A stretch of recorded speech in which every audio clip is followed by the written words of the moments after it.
Welcome back to Talkin Shop with ShopSabre. In this podcast, we're going to talk a little bit about business. We'll talk about the CNC industry in general, and we're going to just have a little bit of fun. So hopefully we'll keep you laughing, but the next episode starts now.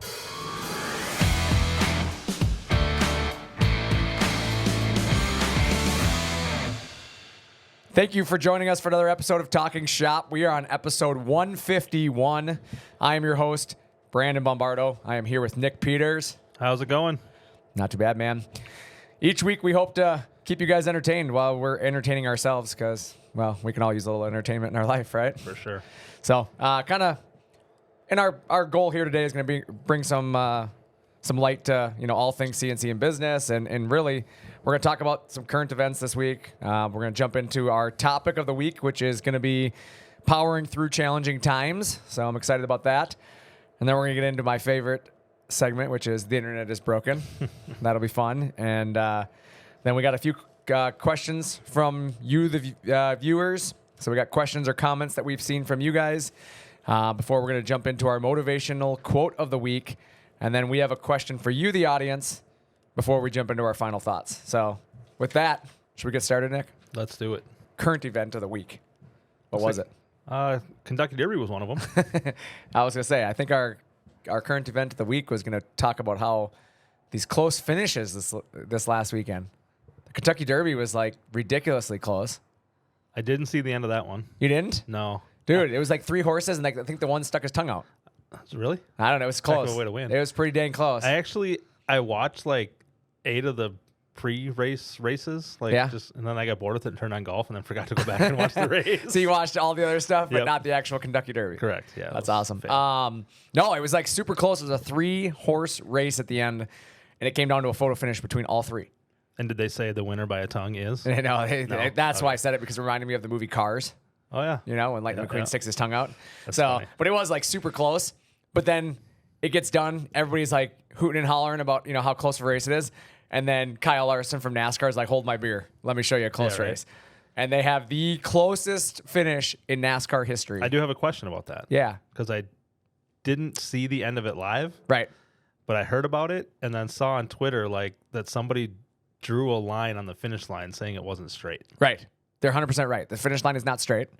But it doesn't matter, right? Yeah, Because they're all computerized? here's why. Yeah, exactly. Here's why people they can't handle the world, because the truth of the world is that line that's on the track means nothing. That's what I kind of in all racing, even when I go race at local short track racing, the line on the track means nothing. It's just there for you, the viewers, for the fans to gauge where the finish line is. Normally, it's not that close of a finish, so it doesn't really matter where the line is.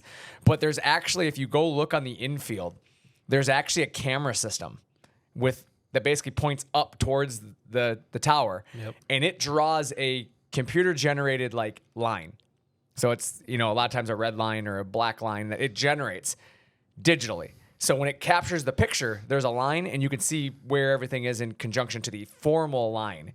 And then there's also a scoring loop. A lot of tracks have a scoring loop. Now, my racing, the kind of racing I do, does not have that kind of scoring line because, we're dirt track racing and we're not going to put camera systems all over. They don't care, right? But we do have a digital scoring loop.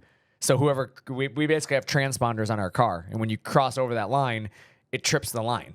And that's whoever's car crosses that line at the right time, that's the winner. And I've lost races by thousandths of a second, and I've won races by thousandths of a second. And if I really think about it, it could come down to simply whose transponder was mounted in the correct location, right? Right. They usually will check to make sure it's close, but literally if you're off a quarter of an inch, right? I mean, that's a big difference in a race. Sure. So yeah, there's things that that people don't take into consideration. But yeah, I saw Twitter blowing up over that line isn't even straight. You're right. They don't care about the line because a race car does a burnout or slides sideways across the start finish line halfway through the race. It's going to rip things up. But the line is scored off of an actual digital scoring loop. And so they said when the finish of the race happened, the actual time difference, normally they say the finish was 0.003, right? Or 300ths of a second or 3,000ths of a second or whatever, Now, this year, when it happened, the number was 0. It was so close They just couldn't have any number. There was zero. Yeah, it was .000 was the number, and they're like, it's a legitimate tie. So they went to the photo, and it is like the closest thing. I mean, it is fractions. Like it is thousandths of an inch. Did they determine a winner? Yeah. But the photograph very clearly shows Kyle Larson, the 5 car, did win, but it was so close that when they crossed the line, it just couldn't tell. The scoring loop didn't see anything change. So the scoring tower had the last lap leader as the winner, which was the guy who did not win. Fascinating. And so like they get done, and you can hear like if you want to know more about this, you can go on YouTube and watch it. But there's actually like audio of Kyle Larson at the end of the race, and he's like, "Did we get it?" And then his crew guy comes on, he's like, "No, bud, we didn't." Like they're super defeated. He's like, "Oh, bummer." He's like, "That was close." Like he was like super cool about it. And then you can hear like he's driving around the track, and then like a handful of seconds later, his crew guy goes crazy. He's like, "Oh my God, we won. And like he's just going nuts, and nobody can understand like what he's talking about because he's just like so excited to them find out that they ended up going back and looking at the video and finding out that he actually did in fact win, and the scoring loop just couldn't update because it was that close. That's wild.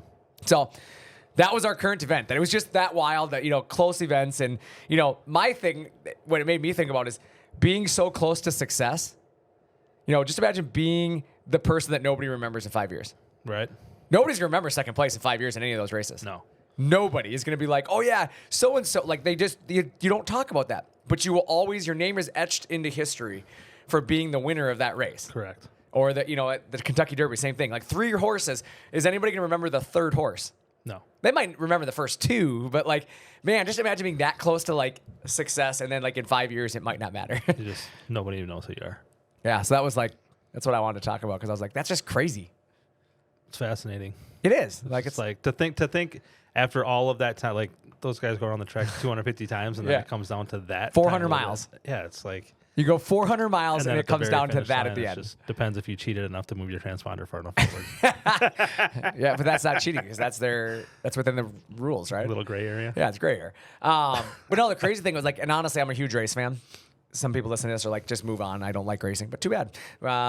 The racing side of me like loved that race entirely, because it was that kind of racing the entire race. Like it was close quarters, side by side racing for a large majority of that race. So you kind of had the feeling it was going to be a good finish. Yep. But nobody would have anticipated it to be that. that. Yeah. Unreal. But yeah, that's what I know. What'd you do this week? Anything fun besides watching this race? I cooked a whole bunch of food on Saturday. I know. I saw a bunch of Snapchats. Dude, the craziest yet most delicious brats I've ever cooked in my life. Yeah, you had gummy bear. The gummy bear brats were ridiculously good, like the sweet mixed with the salty meat. Yep. But the wood fire pizza brats, dude, it was out of this world. Like, I may have just cut up and eaten 3 brats. It was like just pizza in a brat form. It was sweet. I didn't like the gummy bear brats. I had them one time. Not a fan. Not a fan of them. But I saw you were making a bunch of good stuff. Lot of good stuff. But that was about it. That's awesome. Put some fertilizer on the yard. Dude, why? Because the dandelions. I don't like dandelions. I got like Narnia in my backyard. I don't need fertilizer. Yeah, it took me almost 2 hours to cut the grass. I got home and some spots were like 1.5 feet long. Yeah. It was wet. The lawnmower kept quitting. I was pissed. I'm like, oh dude, my God. My yard looks horrible right now because it looks like I've been doing victory lane burnouts throughout the yard because my riding lawnmower is just leaving marks everywhere. Yep, and then you get all the big piles of grass that gets all dead and stinky so terrible. And gross. I might go home and just remow it tonight just to get rid of all those clumps of grass. If I went and mowed tonight, I'd be underwater because it rained today. That's how much water is in my yard right last now. night a lot. Like, I would do burnouts throughout the yard tonight. Maybe I'll do burnouts throughout the yard tonight. That sounds fun, actually. Heard your wife is good at those on lawnmower, too, so let her go out there and try She's it. not allowed on the lawnmower anymore. She's 0 for 1 on the lawnmower so far. Well, sometimes you just got to give it a chance once and learn your lesson. Yeah. Yep. It cost me a transmission in the lawnmower last time. Oh. I think she was the one doing burnouts in the lawn. Then She's like, look at the 0 turn you could actually do burnouts in. But then the amount that you had to buy for the new lawnmower, she owes you in car parts, right? Yep, I'm good with that. Fair enough. Seems like a fair trade. Seems like a fair trade to me. Yeah, so let's talk a little bit about this week's episode. We were talking about powering through challenging times. And it kind of fits that because it was a challenging time when I went out and found out my lawnmower was destroyed because my wife took the transmission out of it. Very challenging. How's that even possible? Dude, I don't even know. I don't think it was her fault. I think it was just bound to happen, but He says that on the mic. Once we get off, he's going to tell a different story. No, I just say it. But she owned up to it. She doesn't care. But I was just talking about how easy it is to lose your focus, though, which is kind of what we're doing right now, conveniently. Yeah. But when you get through tough times, right? People run into tough situations, and when stress rises, it sometimes defocuses them, right? They can't gather their composure, and I think that's the difference between true champions and winners, right? And the rest. It's not that they're far more talented a lot of the times. I just feel like they have the ability to better control their attitude and their effort. Yeah, obviously easier or better at handling the stressful situations, right? And turning it into, you can still turn a stressful situation into a positive, right? And learn something from it. And like we said before, not letting certain things derail your entire day or your entire whatever you're working on just because of a higher stress level. Well, that's exactly it. And I think there's people that I've run into in my life that I've dealt with, and it's like you can tell stress got the best of them, right? In the moment, heat of the moment, they've reacted probably unfavorably. And I've always looked at things from a standpoint of like, when you look at champions in the world, look at the Tom Brady's, right? Tom Brady is arguably one of the greatest quarterbacks of all time. For sure. What makes him so great? Well, I think what people generally consider what makes him great is the fact that he won a lot, right? He won a lot of Super Bowls. I think that's a fair assessment of people connected greatness with those championships, right? But why was he so able to be so much better than everybody else? And that was what I wanted to bring my point to is I don't think he is that much better of a quarterback than some other quarterbacks that are out there. Like truly head-to-head in the skill level, right? If you put him on a skills competition, I don't think he's going to blow everybody away.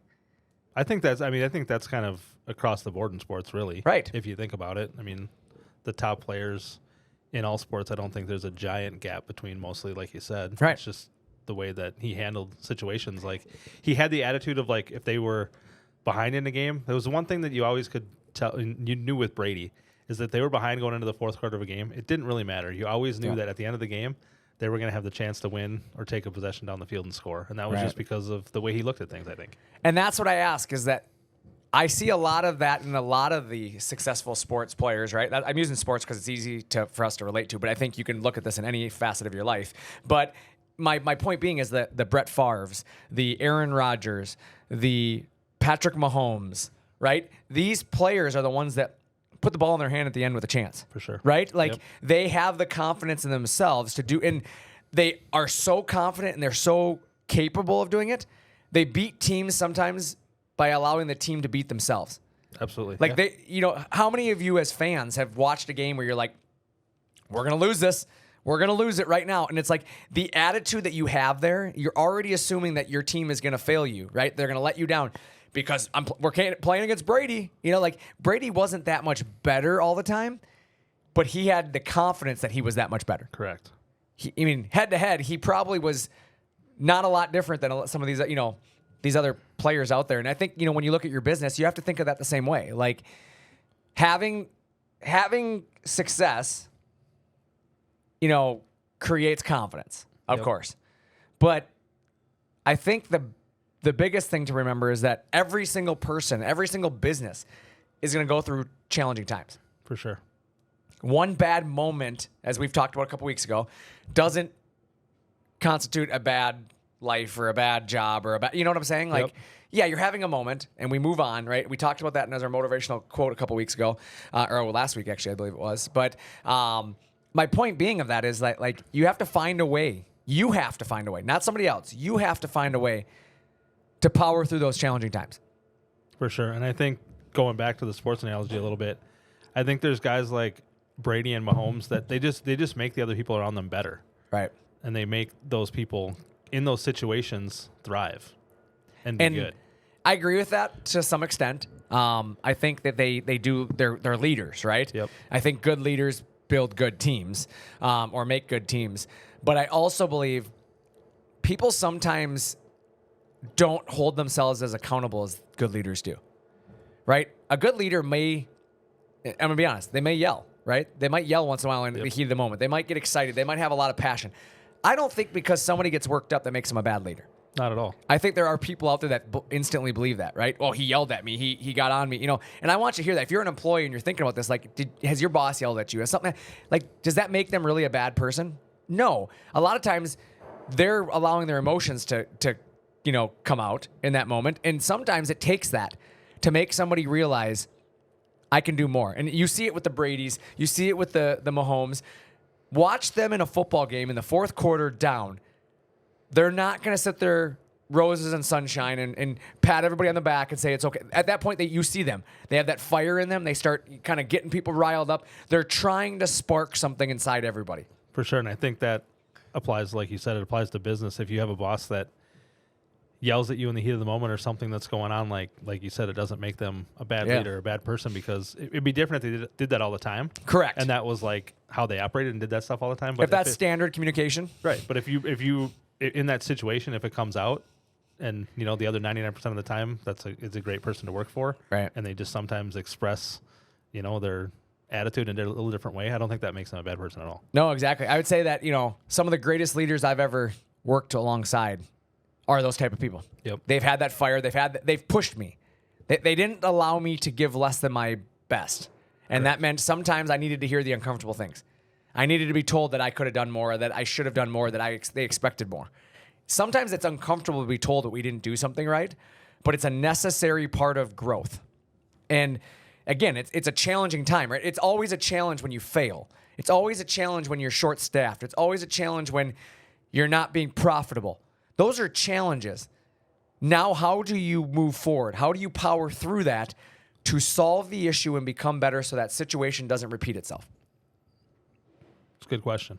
I mean, that's really what I think defies success, is somebody who can power through that, somebody who can find a way to come up with those answers. Yep. And it doesn't always mean the answer exists today, but that I'm not going to give up just because this day, this week, this month wasn't what we expected, right? I mean, even we've had that here. I mean, sales are an up and down thing. Anybody who believes sales are always consistent don't really push themselves. I mean, I'm one of those firm believers in sales is kind of like an EKG machine, you know? Yeah. If it's not rising and falling, it's probably not natural, Correct. you know? Yeah.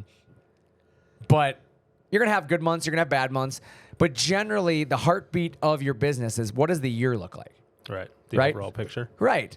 And so I think any good leader holds themselves accountable, right? Yep. They're going to hold themselves accountable. I expect to win. I expect my team to win.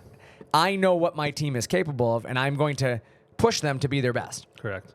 And I don't think a boss can, without holding themselves accountable, how can you honestly try to hold the team accountable? Right. That just doesn't work that way. You got to call out your own failures. For sure. You really do. And, you know, again, as a boss, I want you to think about that. Like, if you're sitting here and you're like, you know what, we're always behind, we missed a deadline, blah, blah, blah, blah, blah, right? Whatever the excuse is. What are you doing to give them the ability to be successful? Correct. You can't just continue to drop the negativity on everybody. You have to try to make some sort of step forward to become better. Invest in them, right? For sure. So maybe it's buying the new CNC machine, right? You have to buy a new ShopSabre. You have to buy a new Langmuir, whatever. You have to go buy a machine to help them do more in less time, right? Correct. They can't just, hey, work harder. Okay, well, work harder works if the guy's screwing around, but once the guy's actually like giving everything he's got and you telling him to work harder, he's not going to work harder. No, he's going to walk out the door and find some place that appreciates He's going his work. to quit. Let's be real. I mean, if the guy's already busting his butt, how can you honestly go out there and want him to do more? Like, you can't expect to get 10 hours of work done in an 8-hour day. It just doesn't work. Yeah, and that's something that I think to be true. The other thing I think to be true is that I think more employees need to be willing to speak up. For sure. When something's not going the way you anticipated it, speak up. But how many employees feel empowered to do that, though? Like, how many bosses are there in the world that are willing to listen to those things and take that type of advice or maybe criticism from employees? Agreed. I can't answer that. I would like to believe there's more that are than there aren't. But I'm trying to think of how to word this. How many make the assumption that they can't? Right. Have they ever actually been told they can't speak up? No. Right? That's my question. Is like, I think people, the best way I've always put it is, don't paint the guy to be the scary, mean monster in the corner office, right? Yep. Like, a lot of these company owners and bosses, they're open to professional criticism. I think the problem is in today's world, sometimes people lack the word professional, right? They come in all angry and yelling. And yeah, of course, you can bring them an idea and they're not going to listen to you. I'm the same kind of person. If you come into my office screaming at me, I'm probably going to take what you're saying to be a little bit less impactful. Have the proper approach. Right. Then if you come up to me like, hey, this has been bugging me. This is what's going on, blah, blah, blah. Like, I'll listen. But sometimes, like, people have bad days and they allow their bad day to skew their thought. For sure. Right? Customer yelled at them, so now suddenly they blow it out of proportion. Oh, every customer feels this way. Do every customer feel that way? Or did you run into one bad one? I talked to 70 people today, and there was only one that had that thought, right? Right. But it's, you see that, and it's like, same thing could be at like a supermarket. You go there and they don't have what you want. Does that make it a bad store? No, they ran out of what you were looking for. So they're running a good business and they were busy and sold everything. Right. And that, maybe, who knows? My thing is like you see that though. Somebody goes somewhere one time, has a bad experience, and they never come back to that business. Right. Like you got to give them I'm a believer of the three attempts rule. For sure. I'll give you 3 attempts to earn my business. At the 3rd attempt, I'm going to tell you that you had my business and you lost it. Yeah, right. But I do that with anything. If I go to a restaurant and I have bad service, I come back at least 2 more times before I'm ever going to write that place off. Yep. Everybody has a bad day once in a while. Right, exactly. And I try to remember that too, is because a business owner can only control so much. And I think it's unfair to the business owner and their family to immediately judge their business on one individual. Well, that, and I think we talked about it before too, like communicate something that wasn't done right. Maybe they just don't know. Correct. Maybe they just don't know that something didn't come out as hot as you wanted it to, or not right. as fast. And that's my point. They don't know. Like communicate that.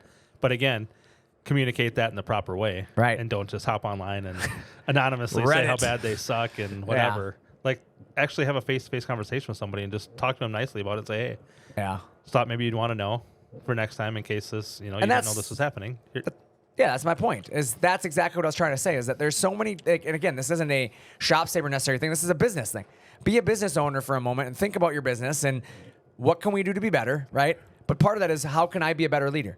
How can I power through challenging times?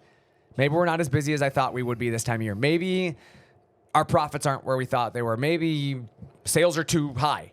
Maybe that's it. We're selling too much. It's a challenge. We can't get it out the door. What are you going to do to power through it? Maybe you got to do some uncomfortable things to get you going, right? You're going to have to work a little bit of extra overtime that you don't want to work.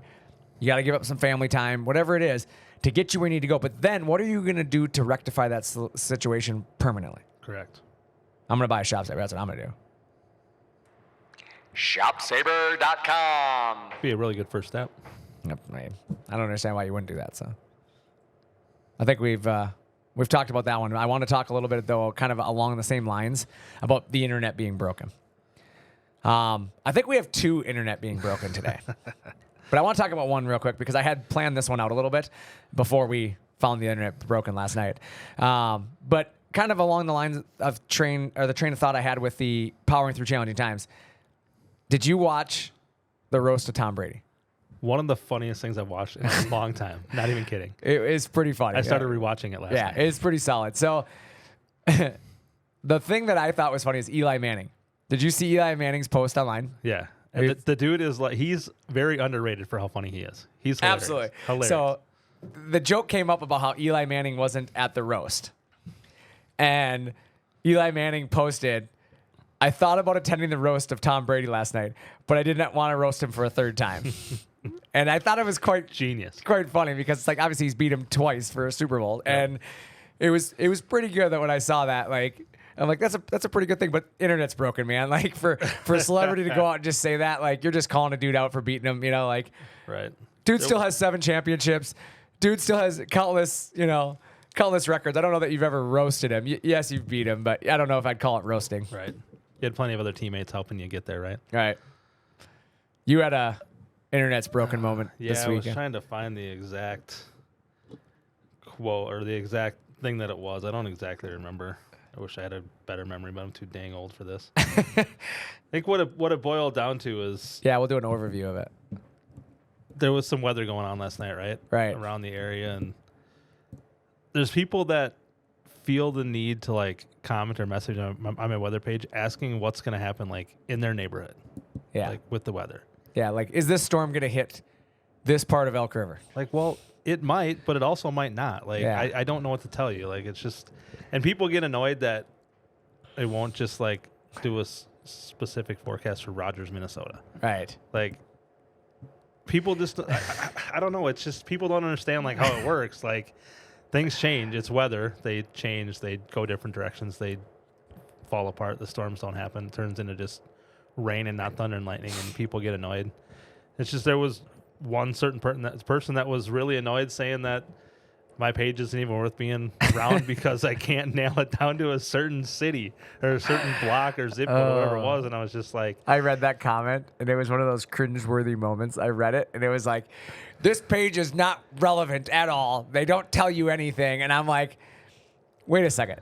This dude who has a private page, not affiliated with any weather station, doesn't make any money off this, posted several times last night about different warnings and watches that were out, and actually made mention that there was potential tornadic activity in certain areas. But because you couldn't pinpoint where the tornado was going to drop, you were an irrelevant person. It blew my mind.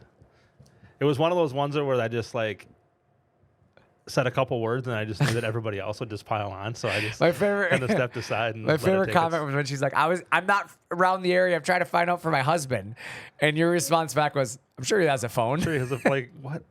Like, and then the place that she referenced is like in the metro, and she made it sound like there's no sirens or way to get warnings. And I'm thinking to myself, it's in the 7-county metro area. There's no way. Yeah, I don't know. Again, it's just the internet's broken. Again, people will find any reason to argue about something that is irrelevant. And like I said, you were trying to make people aware that there's possible for severe weather in their area, and they're complaining to you for not giving them the exact details. It's like, yeah, I do my best to like post as much as I can, but if you're relying on somebody's Facebook page to know if there's a tornado for sure, like gonna drop over your head, you're doing it wrong. Yeah, I was just gonna say the same thing. I've said a million times, there's so many other ways to get warnings. Like, I'll do my best, but like, I've never once looked outside and been like, that looks like it's really dangerous. Hold on a second, let me pull up Facebook. Yeah, let me see. That's not where I go. No, like I don't go to Facebook. Hold on.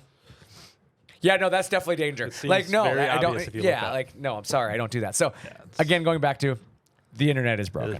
It is broken. So, customer questions this week. Let's talk a little bit. I dug up a few questions. Obviously, as always, we want you to email us. So, for this segment, if you got any questions for us ever, please shoot us an email, marketing@shopsabre.com. We'd love to hear your questions. We'd love to be able to address them. But we had a comment recently that was made that said the flow-through fixturing doesn't work very well. They said it was a major bummer. And so I wanted to explain a little bit what flow-through fixturing really is, because to say it doesn't work very well is kind of a generic or generalized statement. Flow-through fixturing works extremely well, to be clear. And that's not just on our machine. That's any machine. Flow-through fixturing is a proven method. Like there's nothing to say that it doesn't work, because it's proven. Science has proven that to be true. I think almost every single industry out there has some sort of flow through fixturing that has helped them accomplish something, right? Yep. But the bigger thing here is when you say it's not working, the likelihood here is that something's wrong, right? Typically that's the case, yes. So yeah, the big thing to keep in mind is, this person had mentioned they wrecked some expensive material. I think my first recommendation always is test it on not expensive material before you start throwing expensive stuff up there and hoping it works, right? True. Always set up, a trial first, especially if it's something very expensive you're going to be working with. At least that's how I always do it. I'll use some cheap material before I, wreck good material. So start there. But the biggest thing about flow-through fixturing, flow-through is just the air will flow through this, the spoil board itself. So, a lot of times people are doing cabinets this way. Cabinets is very commonly done this way. You throw a sheet of MDF up there, usually 3/4 inch, rawest, cheapest stuff that you can buy. And the reason I say that is because high density MDF doesn't work. You don't want something that's got a lot of glues in it. You don't want double refined, triple refined. You don't want all that because the air doesn't flow through it. So I shouldn't say doesn't flow through it. It flows through it restrictively. So therefore, you're not getting as much air to your part. But ultimately, what creates suction isn't the air itself. It is the lack of air, right? Suction is basically removing pressure from below the part, therefore increasing the atmospheric pressure above the part, which is thus holding the material to the table. I remember the day that I learned that here. Yeah. My mind was blown. It's crazy. It's cool. We have a lot of videos on this, but if you're having issues with parts moving around, it generally means that the air is not getting, the air suction is not going to your part. It's not removing the pressure below your part. It's actually going around your part. So it's escaping. Air is always going to go the area of least resistance. And therefore, if it has an escape route, it's going to go there. And so if you're having trouble, it generally is something within the fixture itself that is not sealing the material to where it needs to be. So hopefully that better explains kind of how flow-through fixturing works. And to say it just doesn't work well, like I can tell you it works extremely well. I've had nearly 100% success rate with it when I'm doing it correctly. So and it kind of leads me into my next comment. I had also another comment that said, I would have held the part by just setting it on the spoil board, right? Why the need for gasketing? It goes back to, based on most projects, okay, and I will say this, most people with a ShopSabre machine don't have to use gaskets. And it's a lot of time because of our high flow vacuum technology, okay? A lot of what you do on a ShopSabre does not require the use of gasketing. Let me be very clear on that. That does not mean there isn't a use for gasketing. Gasketing never will hurt you.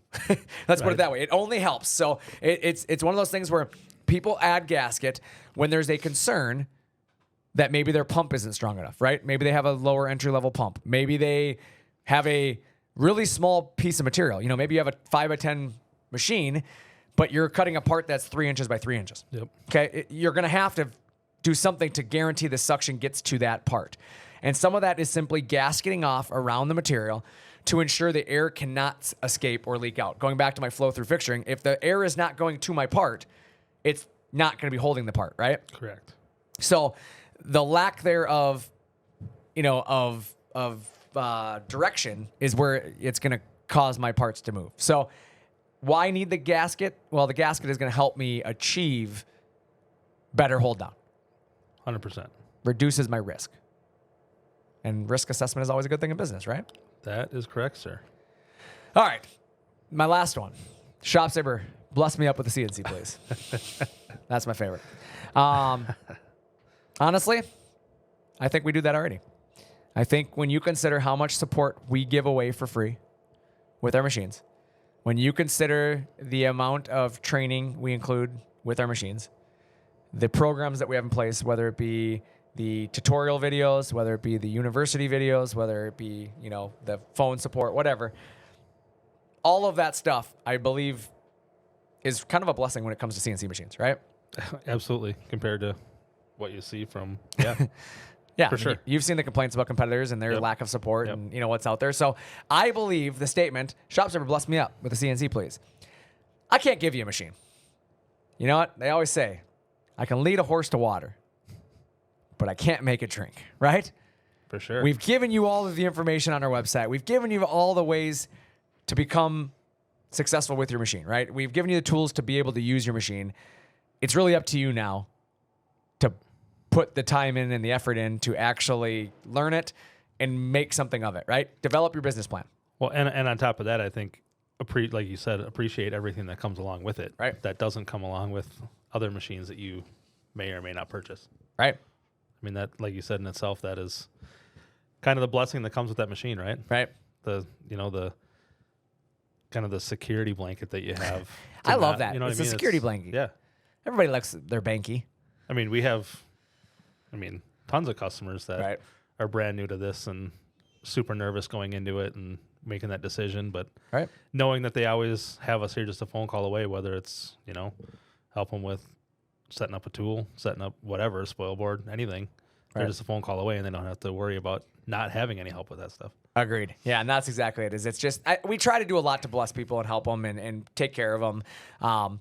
Giving machines away is really hard. I'll be honest. We're still a business. And, honestly, if I could give a machine to everybody, I would. There's no doubt in my mind that I would help people, every chance I can. But the reality is it seems that no matter how much you do to help somebody, you'll always find somebody who thinks you should do more, And Absolutely. so there's only so much you can do. And I think, like I said, we'll continue to be the best version of ourselves. And hopefully it continues to make our customers, experience a good one. So Absolutely.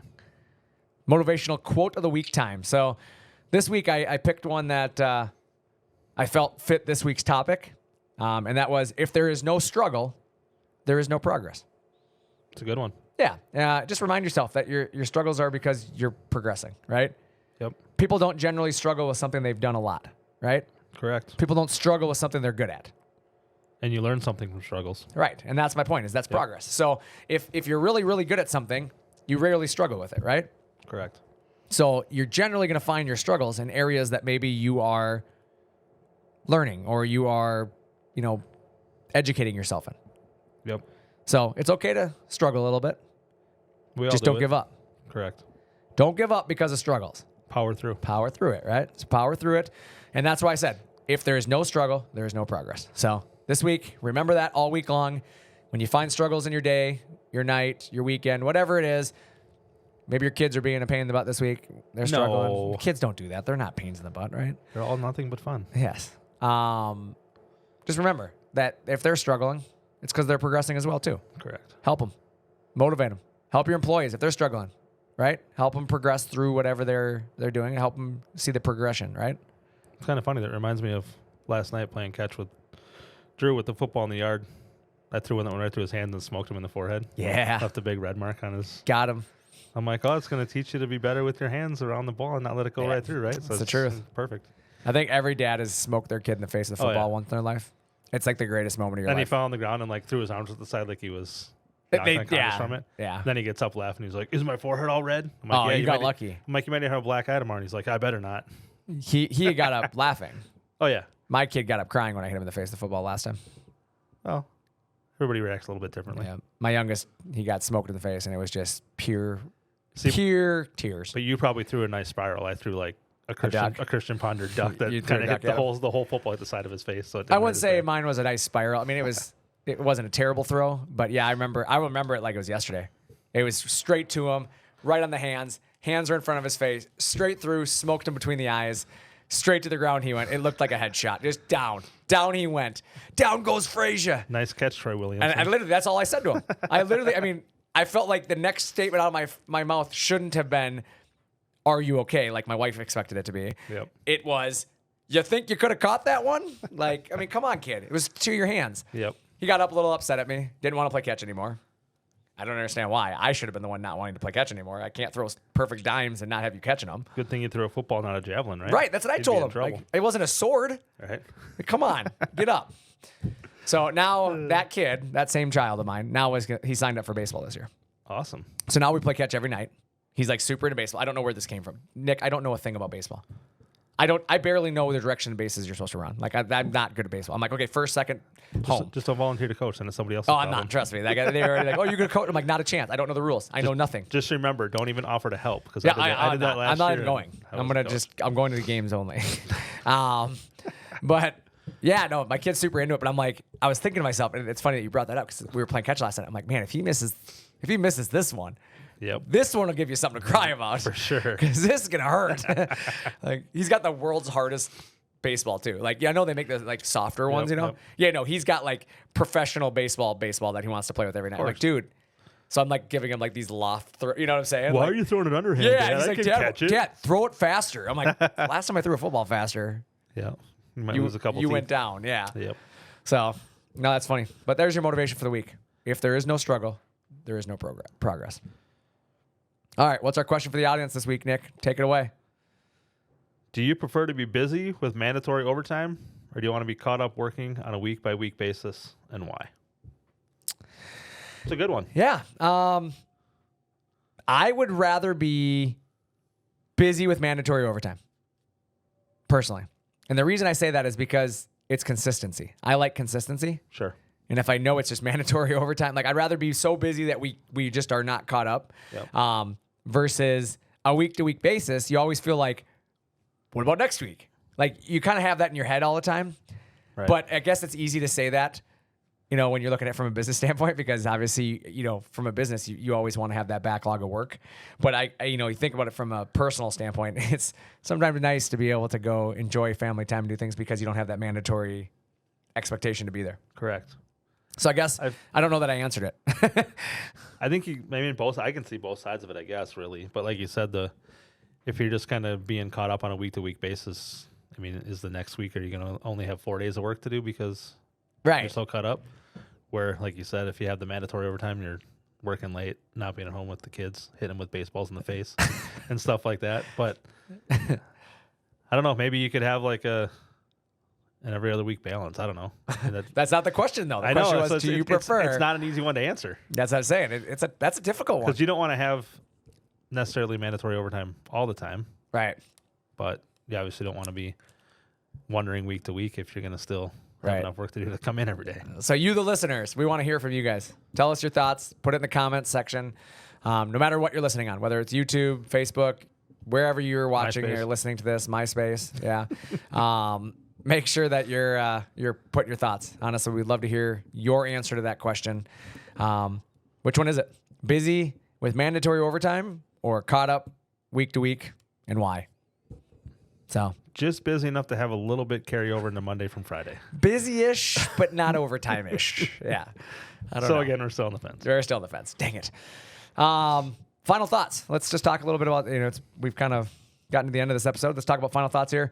My final thought is find a way to power through this week. Obviously, better times are ahead, right? I mean, I've seen that this week. Last week, it rained every day, and I thought it was never going to stop raining here in Seattle, Minnesota. And now this week, we've had sun. Yep. It's been pretty nice so far. We had a little bit of rain last night and this morning. But overall, weather's turning, so my final thoughts is move. It kind of felt like last week when it was all rainy, that was like winter when there was no sun. Right. It just like felt like we couldn't do anything. It was just like dark and dreary every day. And I had to go mow my Narnia yard. Yeah. Just raise the blade higher and do it 2 times. I had it all the way up, dude. What if you like ride wheelies around the yard so it's a little bit angled? My wife would probably beat me up. Well, I mean, have fun once in a while. She'd blame me for the transmission going out then. But no, like you said, I mean, you got to just keep looking forward and always look into the positives that the next day are going to bring, the next hour is going to bring, whatever. Right. Nothing's going to last forever if it's a challenge. It's just power forward with Gatorade Zero. 1 day a week. Gatorade Zero, sponsor of Talkin Shop with ShopSabre. Wow, you actually announced that. I did it because I know that you don't like Gatorade, so I'm in. There's a couple flavors I'm okay with. Other than that, yeah. So, yeah, with that, honestly, as always, we appreciate each and every one of you for listening to our show. We're just 2 everyday normal guys talking about everything in business and sometimes stuff that makes no sense. Honestly, I'm not sure who gave us mics to be able to do this, but here we are. So we appreciate you guys tuning in every week. Hopefully you have a little bit of fun with us. Hopefully you laugh a little bit, and hopefully you learn something. Hopefully throughout the week, you can take something you've thought about here and use it in your business. And we'll be back next week with another episode. But with that, I'm Brandon. And I'm Nick. Thanks for talking shop with ShopSabre.